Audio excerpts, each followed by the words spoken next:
pesar del frío que podemos sufrir o pasar, podemos calentarnos en tu presencia, ese fuego que arde en nuestro interior de pasión, de amor por ti, Señor, se mantiene firme sin importar lo que padezcamos afuera.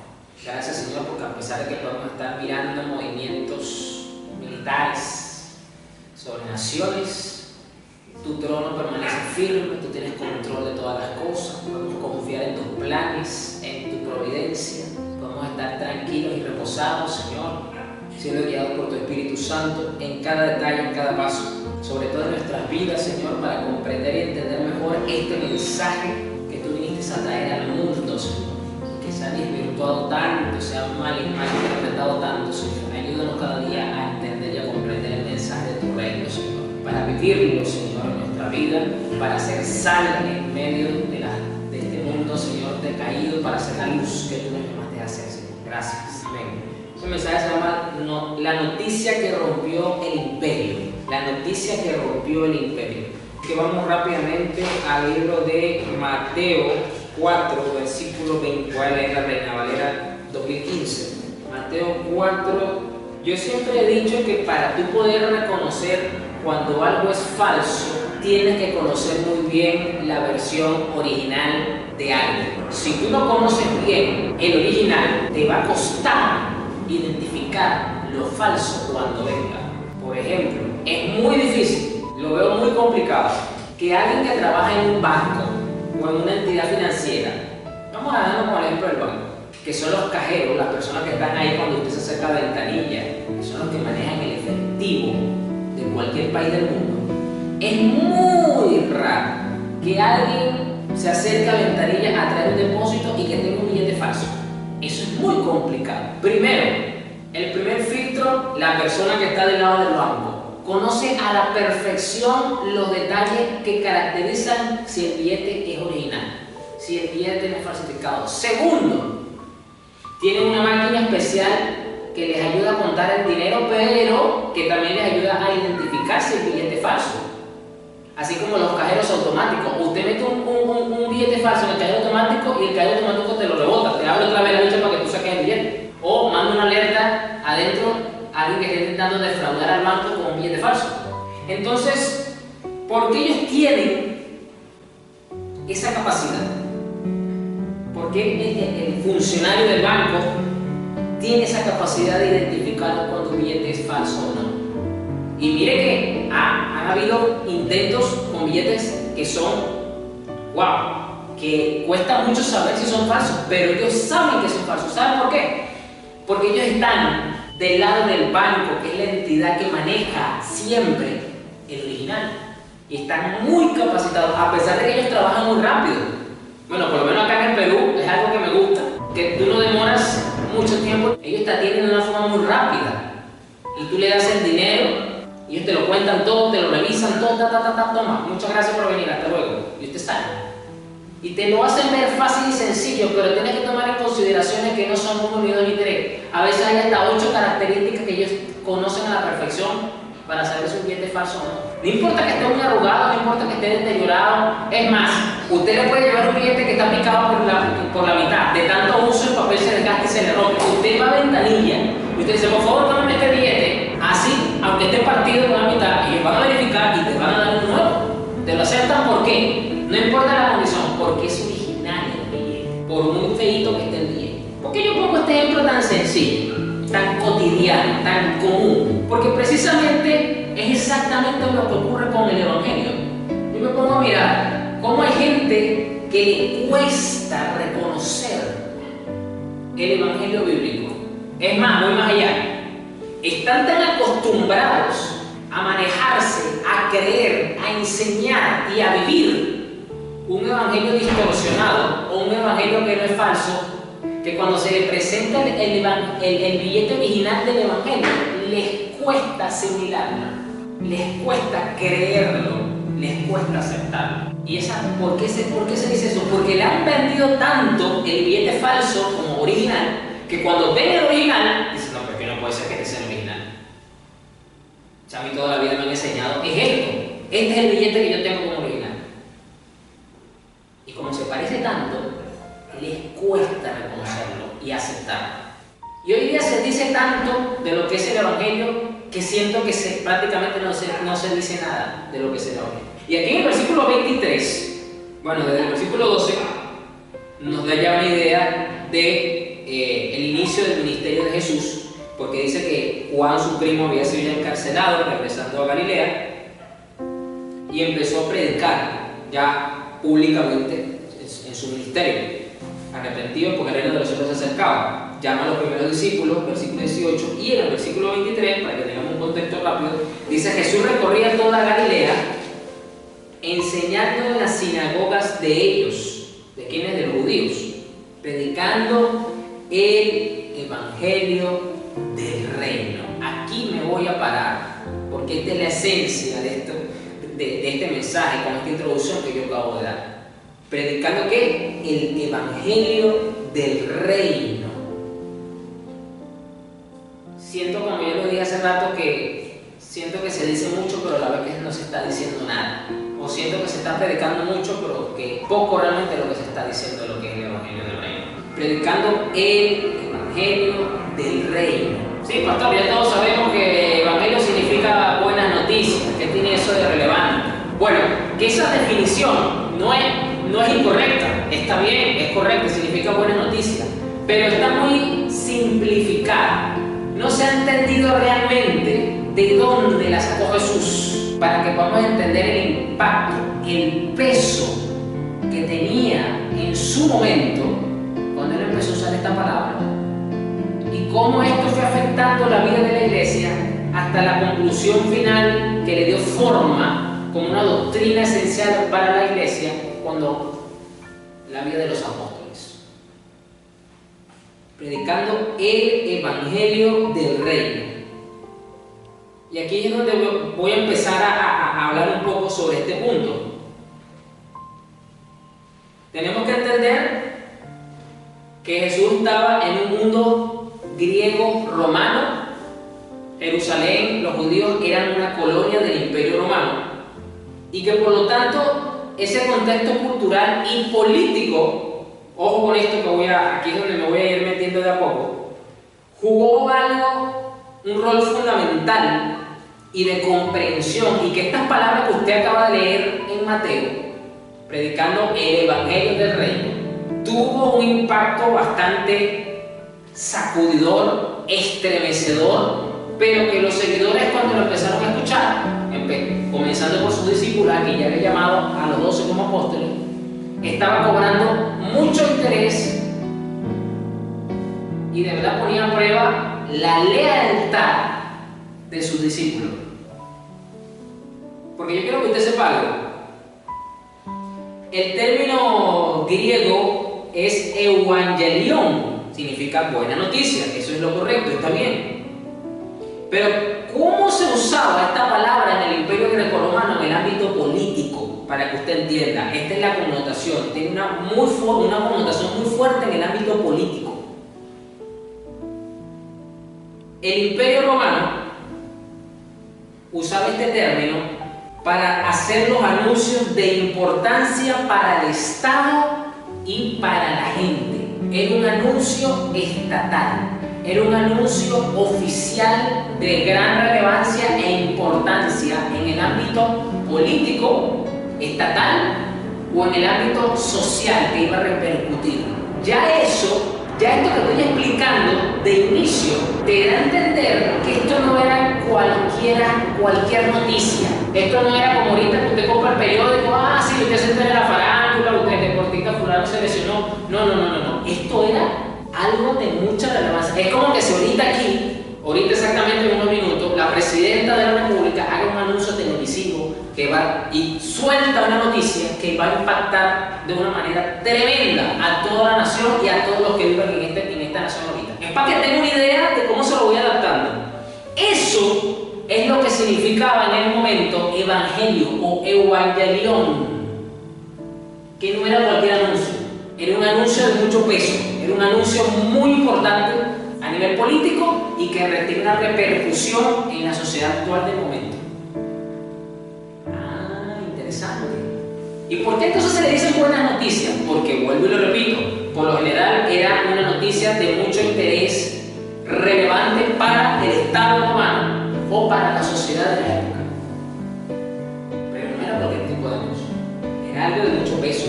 Entonces cuando la gente escuchaba esta palabra, decía, oye, van a decir algo importante, van a anunciar algo importante, de mucho peso. Entonces la gente escuchaba esa palabra y atento, ¿qué es lo que va a decir el Estado? ¿Qué es lo que va a decir el imperio? No era cualquier cosa. Entonces, ¿esto qué era? Esta era una proclamación imperial. Por ejemplo, voy a poner un ejemplo cuando se anunciaba el Evangelio o Evangelion, es la palabra griega, de donde se traduce Evangelio. ¿Cuándo se usaba esto? Por ejemplo, el anuncio de la asunción del poder, de la toma del poder de un nuevo emperador. Se moría el emperador que estaba, o qué sé yo, lo revocaban X, pero venía otro. Ese momento que ese nuevo emperador asumía el poder era un Evangelion, una proclama imperial importante. El nuevo emperador es fulano de tal. ¿En qué otro momento se usaba Evangelion como noticia importante y de peso? El nacimiento del hijo del emperador.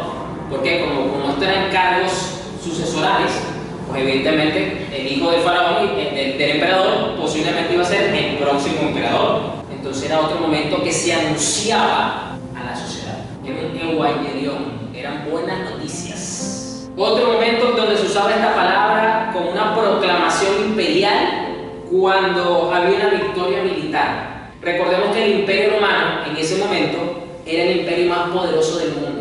Ese imperio prácticamente abarcó casi toda Europa y gran parte de Asia. O sea, imagínense el alcance que tenía.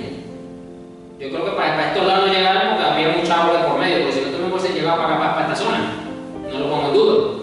Pero para aquella zona, que Asia sí estaba cerca y África, de Europa, el Imperio Romano abarcó mucho territorio. Por lo tanto, teníamos un poderío militar fuerte.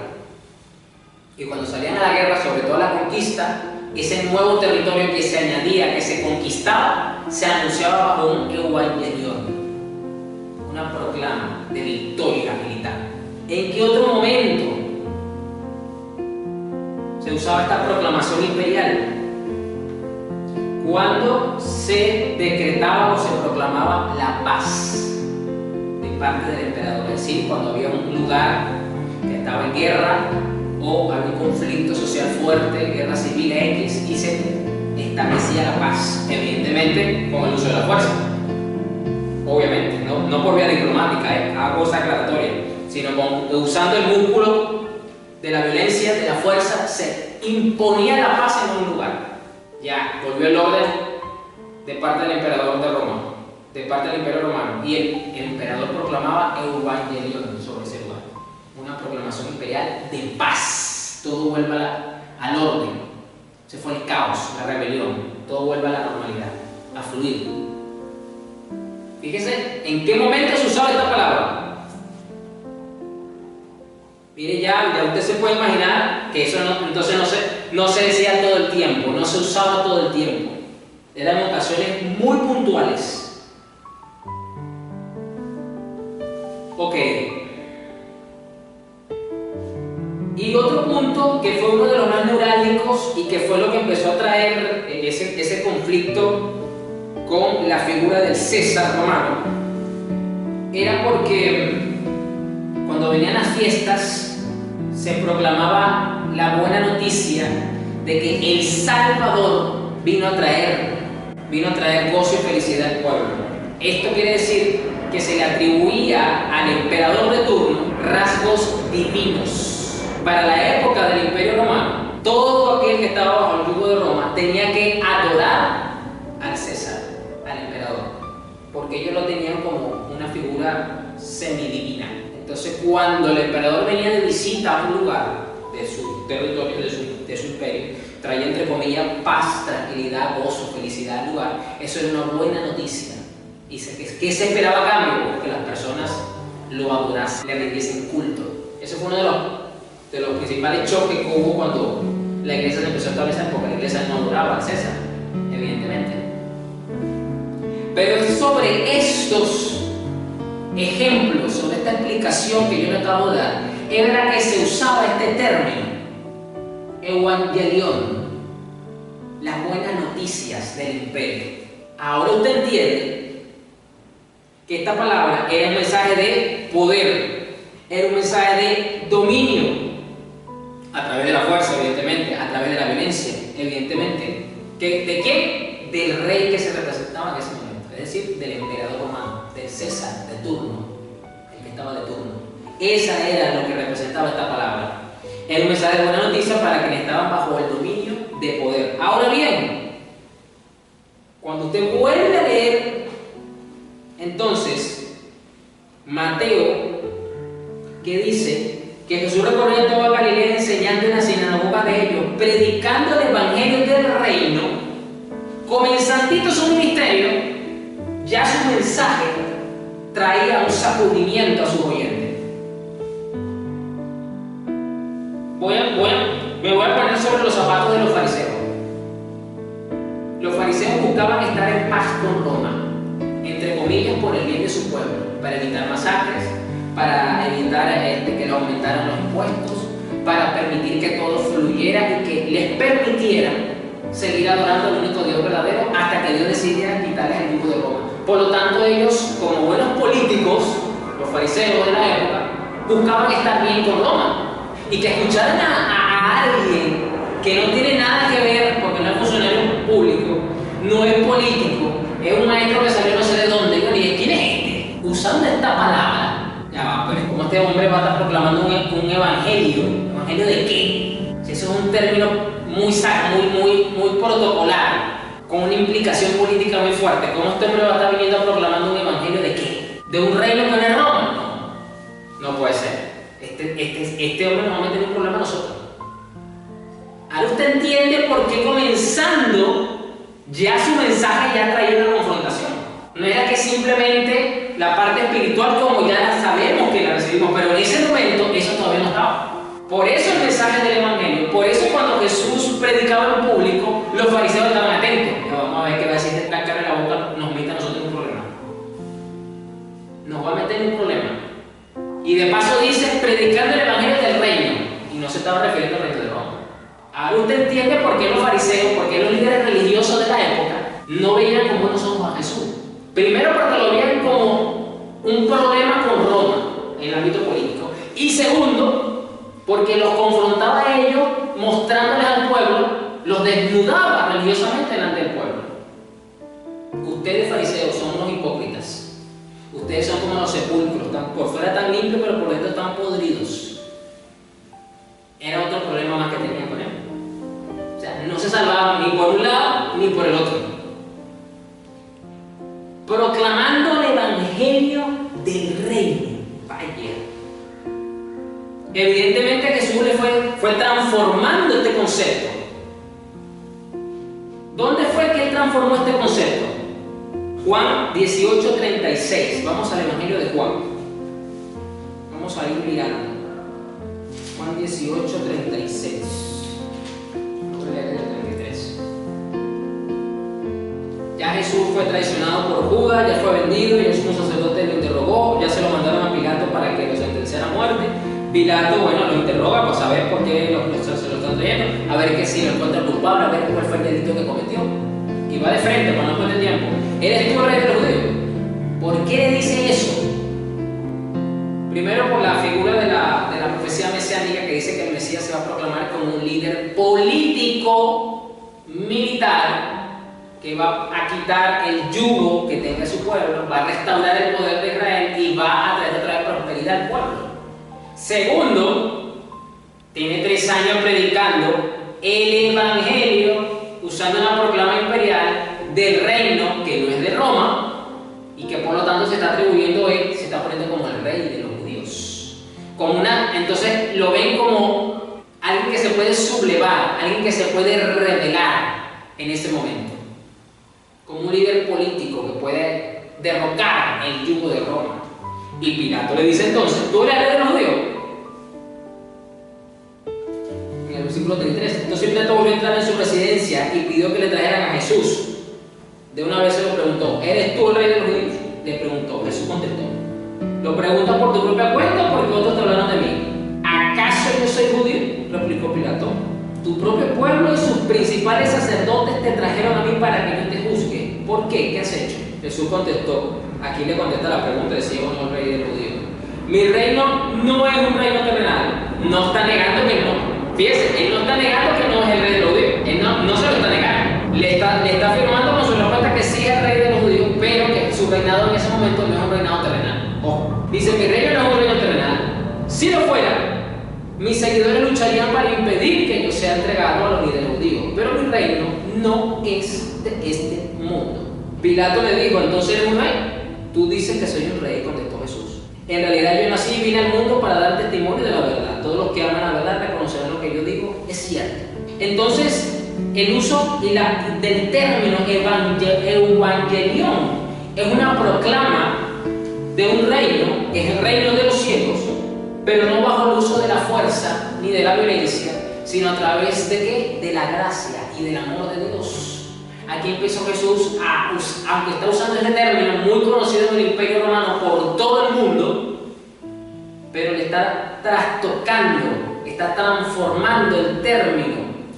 ¿Por qué Jesús está usando este término que desde un inicio ya causa controversia?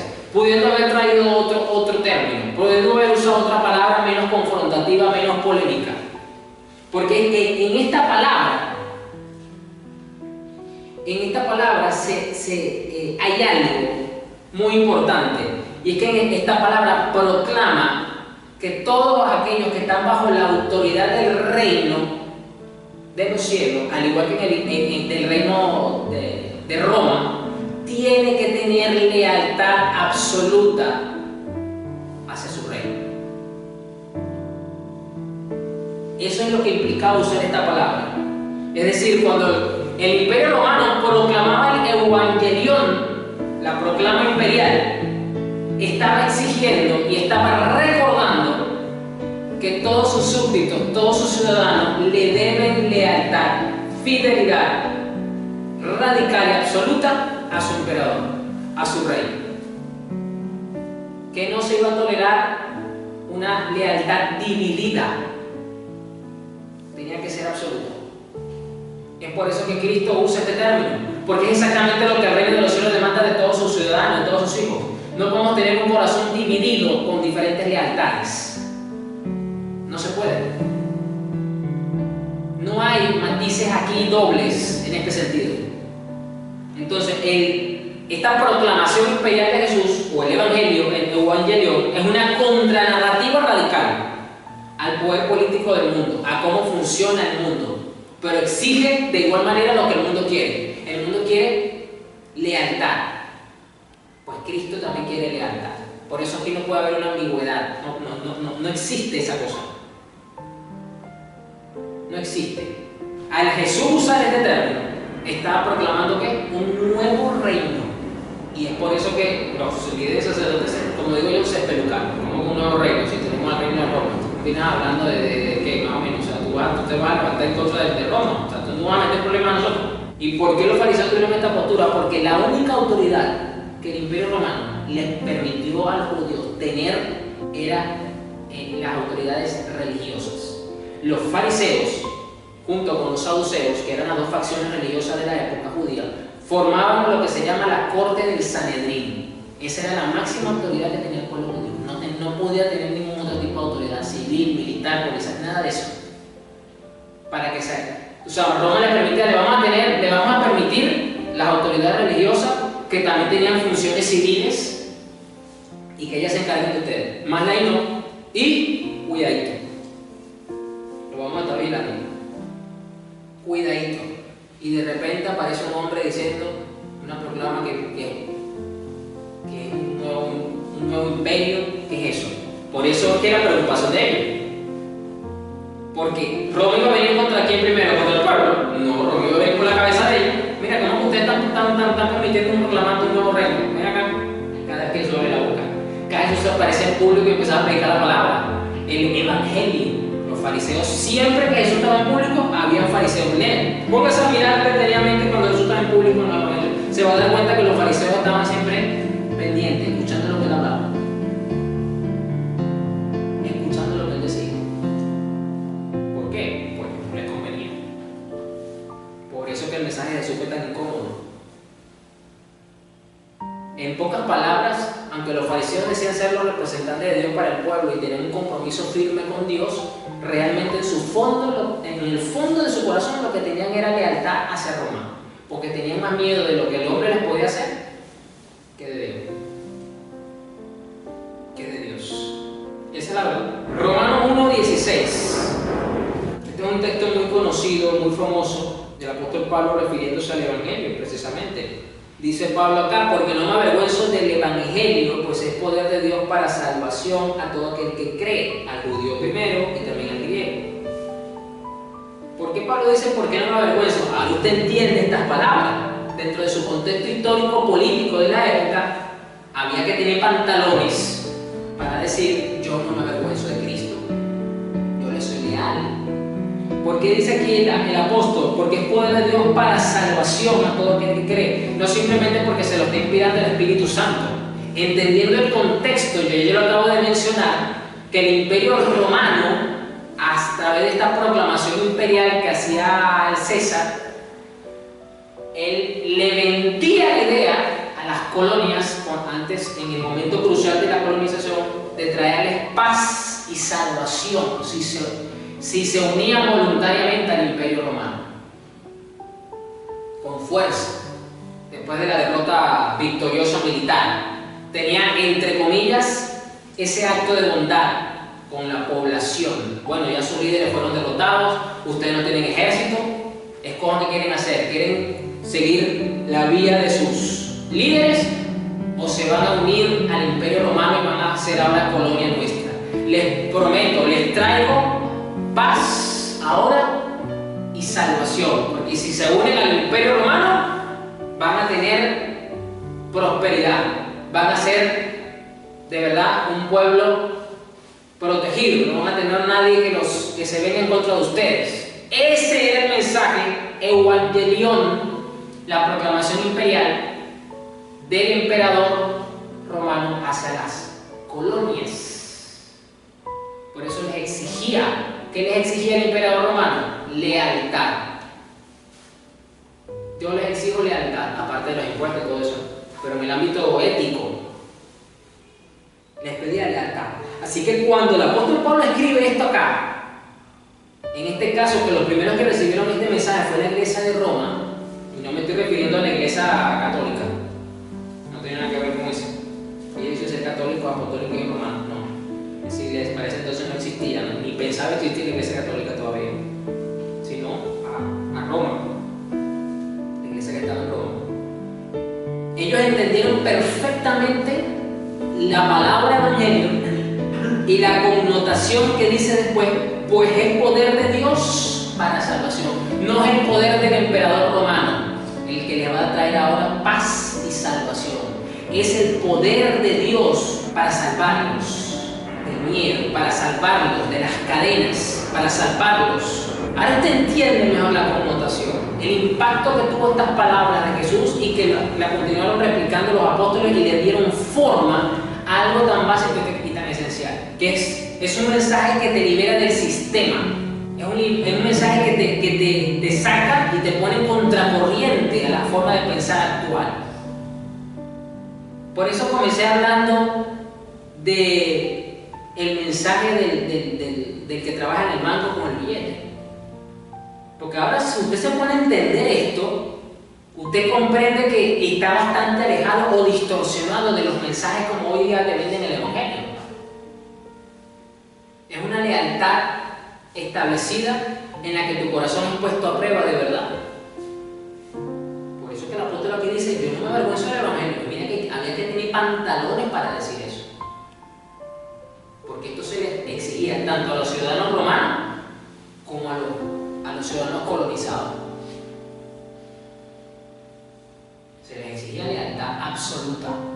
Es más, si usted no lo sabe, se lo comento, y si se lo sabe, se lo recuerdo. El pastor Policarpo, de la iglesia de Esmirna, una de las iglesias de las 7 iglesias de Apocalipsis, esa que usted lee en el libro de Apocalipsis, esa que sale en el mensaje de las 7 iglesias y te ponen las diferentes iglesias. En una de esas iglesias, el pastor se llama Policarpo. Y a él, el emperador romano le exigió que le rindiera lealtad. Pero Dios no. Mi lealtad absoluta es a mi Señor Jesucristo, que hasta ahorita me ha tratado con bondad y misericordia, porque yo habría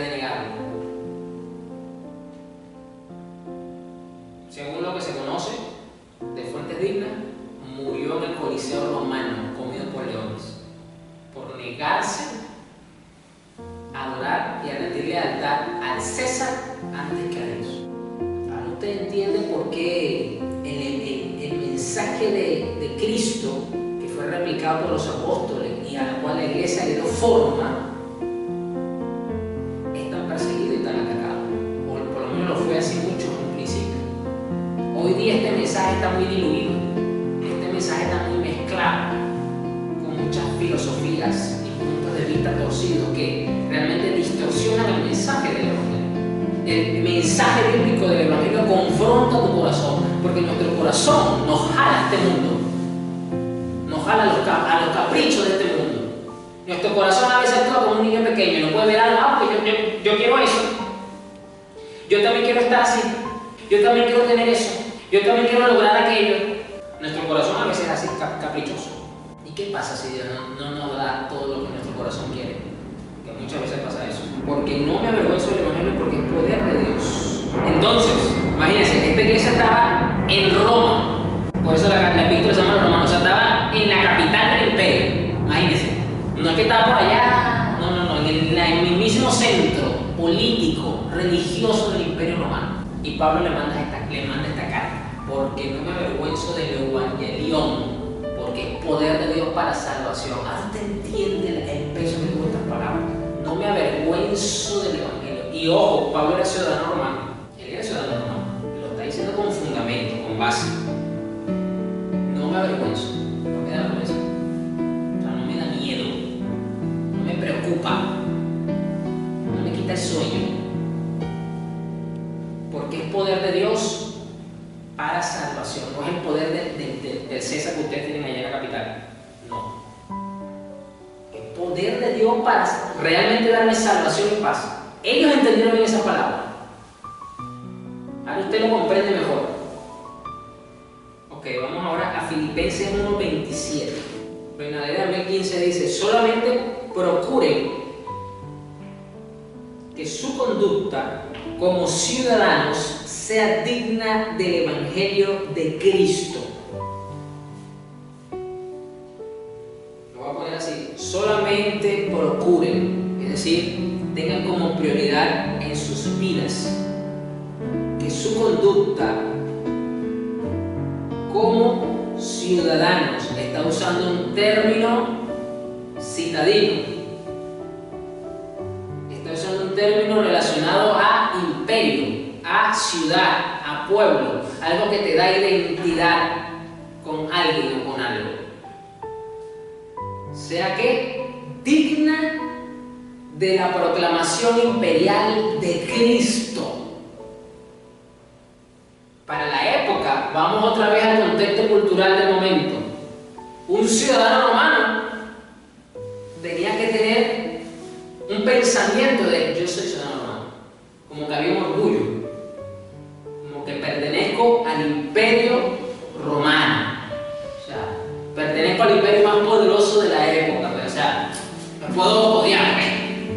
Algo parecido a como hoy día algunos dicen: ya no tengo visa norteamericana, ahora soy ciudadano norteamericano, y te lo dicen así, y tú le sientes como que ese orgullo en el fondo, como que pertenezco a una de las naciones más poderosas y mejores del mundo, y hasta cierto punto se ve como un buen logro, ¿no? Se entiende, se comprende ese gran beneficio. Ya ser residente en Estados Unidos es bastante.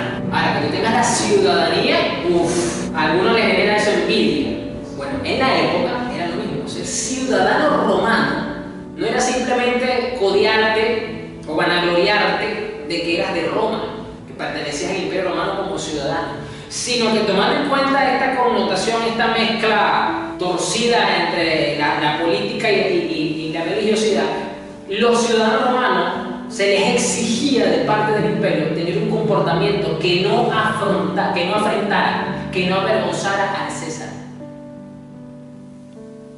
Porque ellos les rendían culto, recuerden lo que acabo de decir. Entonces, un comportamiento mal de un ciudadano iba a malponer al César de Roma. Entonces, que Pablo le escribe aquí a los hermanos los hermanos filipenses y le dice: solamente procuren que su conducta como ciudadanos sea digna del evangelión de Cristo. Ahora usted entiende más el peso de estas palabras. Que no es simplemente pórtense bien para que no hablen mal. No. Va mucho más allá de eso. Tiene una connotación imperial. Por eso dice, ustedes son ciudadanos, no ya del Imperio Romano simplemente. Ustedes pertenecen ahora a un imperio que es superior al Imperio Romano. Y que ya ustedes saben que la lealtad de ustedes ya no es con el Curios, con el César, con el Señor de Roma, sino con el Rey de Reyes. ¿Cómo ciudadano sea digna? Bueno, por eso dice, sea digna del Evangelio, digna de la proclamación de Cristo. Pablo le está diciendo que ustedes no van a seguir representando simplemente al César, filipenses. Ustedes van a representar al Rey de Reyes y Señor de Señores en esa proclamación imperial de lo que es su Evangelio, el Evangelio del reino de los cielos. Y esa es la connotación. O sea, le está hablando de un deber ciudadano. Yo se lo voy a poner así para que usted me entienda. Así como todos los ciudadanos de un país tienen el deber de pagar impuestos, tienen el deber de colaborar con las autoridades, tienen el deber de hacer respetar las normas de tránsito, etcétera, etcétera, etcétera, etcétera. Eso es lo que se le exige a los ciudadanos de un país. Pablo está diciendo, ustedes como ciudadanos tienen el deber de comportarse de esta manera. De manera que sea que yo vaya a verlos o que esté ausente, oiga acerca de ustedes que están firmes en un mismo espíritu, combatiendo juntos y unánimes por la fe del Evangelio. Y dice acá, y no siendo intimidados. Ahora usted entiende mejor estas palabras, o debería empezar a entenderla mejor. Y no siendo intimidados de ninguna manera por los adversarios. Ahora usted entiende por qué Pablo dice esto. Es obvio que iba a haber adversarios en la época, que se iban a oponer a esta proclamación imperial. Pablo dice, ustedes demuestran que pertenecen a este reino en el cómo lo representan, y se van a unir en un mismo comportamiento, en una misma forma, y eso les va a dar la fe, la fortaleza, la unidad para hacerle frente a los que adversan esta proclamación imperial del reino de Cristo. ¡Wow! De verdad que esto a mí me vuela la cabeza, me pone definitivamente, Señor, cuánto realmente se ha perdido, cuánto realmente se ha distorsionado y se ha alejado. Se ha simplificado tanto que pareciera que ha perdido hasta su esencia. Muchas veces lo que uno escucha cuando uno habla de lo que es el Evangelio de Cristo, de lo que es el Evangelio de Cristo. Por eso le puse de nombre noticias que rompieron el imperio, porque esto sacudió el imperio romano. Esto sacudió el imperio romano, y sí, lo sacudió tanto que empezó una persecución. Durante todo lo que restaba del imperio romano, la iglesia sufrió los distintos 8 o 9 emperadores que vinieron después. Prácticamente todos persiguieron a la iglesia de Roma, a la iglesia de Cristo. El único que paró la persecución fue Constantino. De ahí para adelante, todos fueron bastante hostiles con este evangelio, con esta proclama imperial. Bueno, vamos a orar, porque definitivamente he llegado a la conclusión que la razón del por qué cuesta tanto reconocer y aceptar el billete original es porque no se conoce, es porque no se han puesto a profundizar en lo que significa esta proclamación imperial de Cristo, donde exige lealtad al reino de los cielos que él vino a traer como rey imperial. Señor, gracias. Gracias, Señor,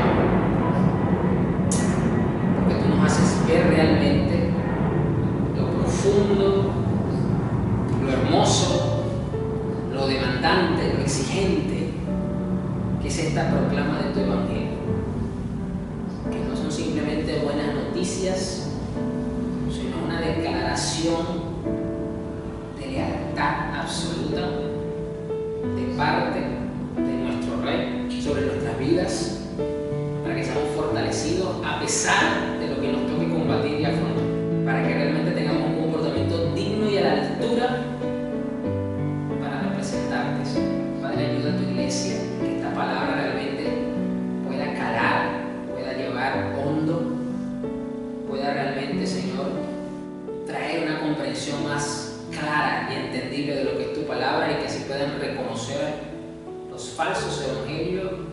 alejarse de esos falsos evangelios, Señor. Gracias, Jesús, por tu palabra, Señor. Amén. Bueno, les recuerdo que tenemos pues a disposición material, tenemos libros que han salido para la edificación del cuerpo de Cristo. Pues acá lo puede dejar en el enlace, puede verificarlo, puede tener material para niños inclusive, y ya van a seguir viniendo más materiales para jóvenes, adultos, para que sea de bendición. Y si no, pues compártalo y hagan un regalo a una familia, a una persona. Amén. Dios me lo bendiga. Nos vemos.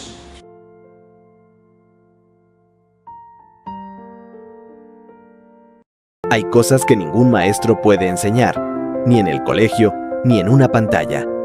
Nuestros hijos crecen entre pantallas, pero necesitan escuchar sobre el amor de Dios. Aún hay tiempo. Con minutos al día, puedes sembrar algo eterno. Semillitas de Fe te ayuda a guiar a tus hijos con palabras sencillas y momentos de fe. No se trata solo de leer, se trata de acompañar, amar y formar el corazón. Estar presente, sembrar, confiar. Cada oración juntos deja huella, porque una semilla de fe, cuando se cuida con amor, florece para toda la vida. Y cada pequeña semilla que siembras hoy, crecerá con la luz del cielo. Descárgalo hoy en Kindle y Hotmart.